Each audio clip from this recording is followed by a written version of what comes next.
ఈ యొక్క కంద దీపము, అలాగే గుడ దీపము, అలాగే నవధాన్యాల దీపము, అలాగే లవణ దీపము ఇత్యాది దీపాలన్నీ కూడా వెలిగించడం జరిగింది. అలాగే కూష్మాండ దీపానికి కూడా నమస్కారం చేసుకోండి.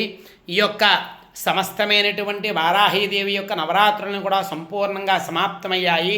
కాబట్టి వర్ధనే అమ్మవారి యొక్క పాదాల చెంతన ఉన్నటువంటి ఈ యొక్క వారాహీదేవికి ఈ యొక్క వారాహి నవరాత్రుల సందర్భంగా ఈ రోజున ఆఖరి రోజు నవమి, ఈ సందర్భాన్ని పురస్కరించుకొని చక్కగా అమ్మవారికి ప్రీతి అయినటువంటి ఈ యొక్క కంద దీపము, అలాగే గుడ దీపము, అలాగే నవధాన్యాల దీపము, అలాగే లవణ దీపము ఇత్యాది దీపాలన్నీ కూడా వెలిగించడం జరిగింది. అలాగే కూష్మాండ దీపానికి కూడా నమస్కారం చేసుకోండి.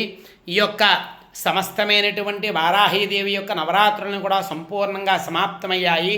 కాబట్టి ఆ వారాహీదేవికి నమస్కారం చేసుకొని మీ యొక్క గృహంలో ఉండేటువంటి సమస్త భూ సంబంధమైన సమస్యలన్నీ కూడా పరిష్కారం అవ్వాలని, గృహ సంబంధమైన సమస్యలన్నీ కూడా పరిష్కారం అవ్వాలని, సమస్త శుభకార్యాలన్నీ కూడా మీ ఇంట మీరు చేసుకోవాలని, అలాగే ఈ నవరాత్రులు 9 రోజులు కూడా దీక్ష సమాప్తం అవుతున్న సందర్భంగా ఆ వారాహీదేవికి నమస్కారం చేసుకోండి. ఓం సకలదేవి వారాహీదేవ్యే నమో నమః.